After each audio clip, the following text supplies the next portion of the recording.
What's going on, guys? Welcome to Stretford Paddock. I am Adam McCullough. Not quite sure what the hell just happened. United lost 6-1 at home against Jose Mourinho's Spurs. Jose was loving it. We were hating it. It was a comfortable evening for Spurs, to be totally honest with you. I thought they played well. I thought they played really well, but it wasn't a 6-1 performance from Spurs, and that says it all about Manchester United's performance.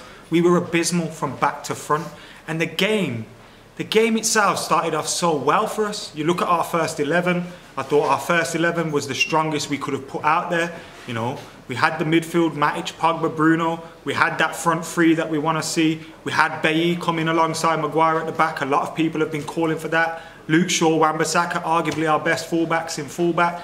You know, David De Gea in between the sticks. You looked at the team and you thought, that's our strongest team.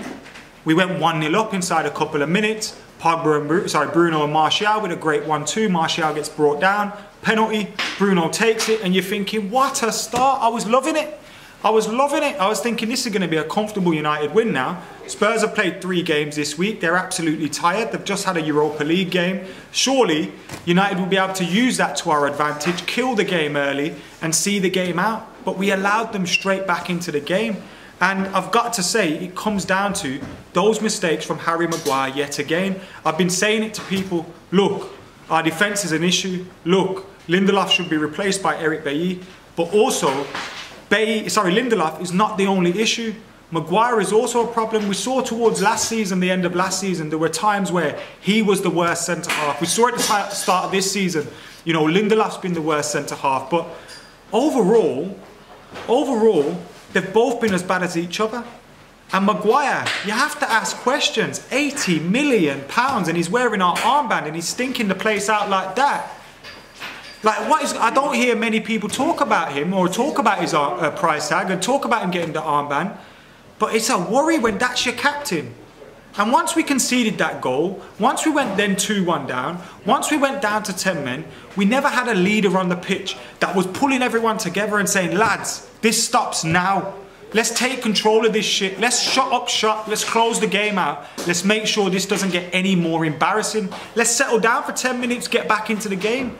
We never had nobody on the pitch to be able to do that. Nobody with the experience to be able to pull everybody in. Now, I know everybody's disappointed with the transfer window. I know everybody's disappointed with the lack of signings.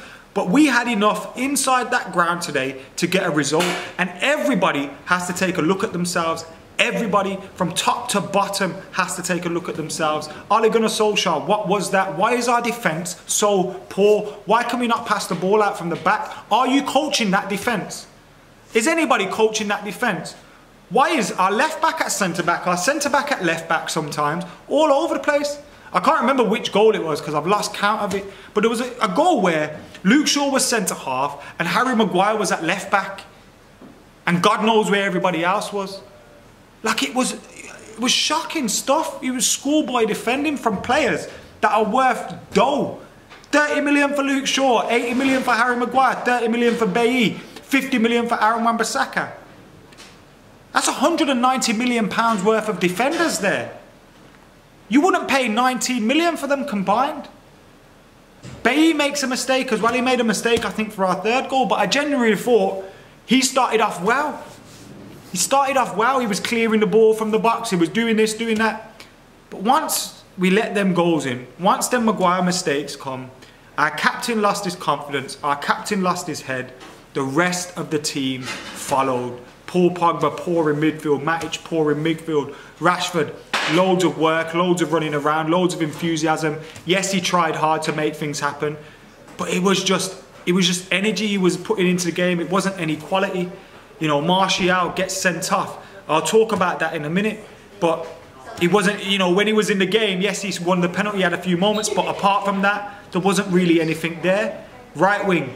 Who played there? Mason Greenwood. Can't really remember him doing much apart from a shot in the first half. At the back, abysmal, as I've already said. And the team was just poor. The team was poor. I thought Bruno, you know, he scored the penalty, he did all that. He came off at half-time, not quite sure what was wrong there. He was probably just fed up with playing with shit, to be honest. But it was poor. And that's without me talking about the referee. United was shocking today. Manager, players, everybody. And you've got to ask yourself, Ed Woodward was watching in the stands. He was watching as £190 million worth of defence was abysmal. He was watching on while the manager was sat there in the dugout while we were getting battered 6-1 by our former manager. And surely that has to start ringing bells in your head, bruv. When your current manager is getting battered by your old manager 6-1, players that you've signed aren't good enough.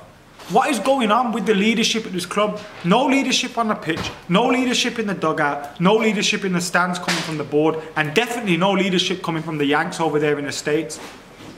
There's no leadership, no desire to be a successful club anywhere. We're hoping for a former Molde manager, a former Cardiff manager to pull off success, to pull off miracles. I love Ole Gunnar Solskjaer, but we knew when he came in he was out of his depth. But any manager is out of his depth here, it feels. Any manager. And today, look, you can't blame the transfer window on this either. Yes, you can talk about, some of the lads are going to be upset because of the transfer window. Some of the lads are going to be, maybe the morale and the energy and the momentum that we had built up has now gone because we've had a poor transfer window. That's possible.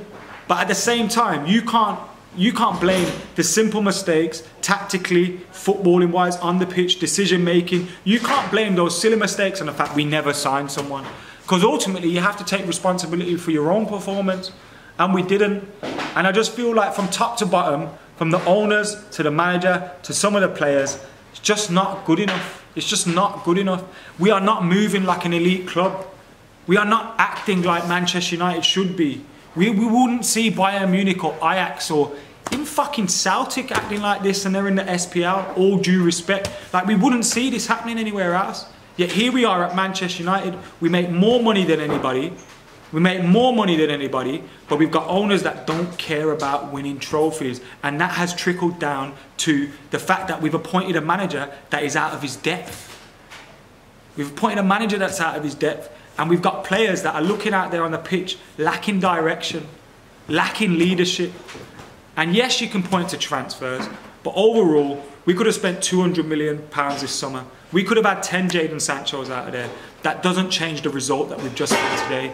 It doesn't change that result at all. So, I don't know what to say, man. It's been shit. It's been absolutely shit. Like, under Fergie, when you lose 6-1, it's all right, man. It's one day. I remember leaving Old Trafford that day thinking, it's all right. We'll be okay. We got Fergie. We'll be cool. But we ain't got Fergie to save us now. And we've got these bellends in charge. We've got Ollie in charge of the team. And I think those in the boardroom are as out of depth as those in the dugout. Big problems for Manchester United. And even though we might make a few signings in the next 24 hours, it's only papering over the cracks at this club. Let us know your thoughts in the comments below. Make sure you like and comment and share and subscribing. Keep it locked. And for now, I've been Adam McCullough. I'm out of here.